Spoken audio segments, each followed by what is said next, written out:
Pat Robertson, the televangelist political figure and founder of the Christian Broadcasting Network, was once seen by millions as one of the most influential voices in American religion. For decades, he preached faith, family values, and morality through his long-running TV show, The 700 Club.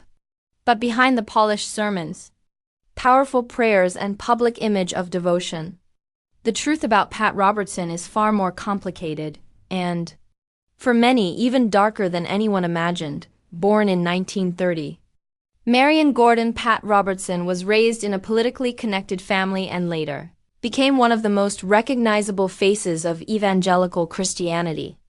He built an empire from the ground up, founding not just a television network, but a university, a humanitarian organization, and even dabbling in politics.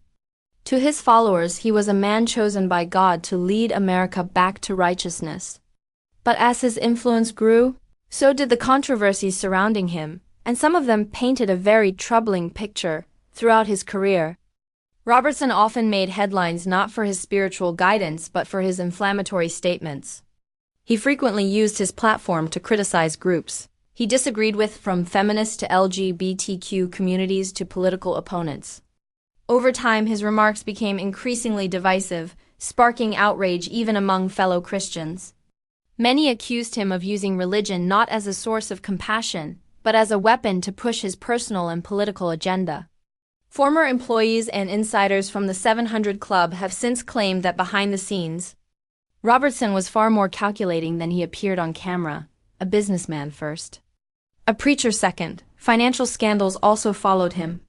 Investigations into his various charities and business ventures raised questions about where the money was really going. While Robertson preached about giving to the Lord, critics argued that much of the funding seemed to benefit his own enterprises. Reports surfaced about questionable investments, including gold mines and oil deals in Africa, and allegations that he leveraged his religious network to secure political and financial advantages. Though he denied wrongdoing, the controversies never fully went away, leaving a cloud over his legacy. Perhaps what shocked people most, though, was how disconnected his later years seemed from the values he once preached.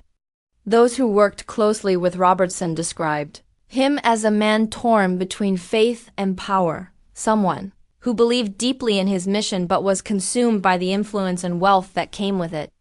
His statements in later interviews often stirred outrage and confusion. From blaming natural disasters on sin to making harsh predictions about the end times. When Pat Robertson passed away in 2023 at the age of 93, reactions were deeply divided. To some, he was a hero of faith, a man who brought Christianity into millions of homes. To others, he was a symbol of how religion can be twisted for control and profit. The truth about Pat Robertson isn't one-dimensional. He was both a preacher and a politician, a visionary and a lightning rod for controversy. His life reminds us that power, even when wrapped in faith, can cast long and complicated shadows. And perhaps that's the real story, that behind every voice claiming divine purpose lies a very human struggle with ambition, belief, and the temptation of influence.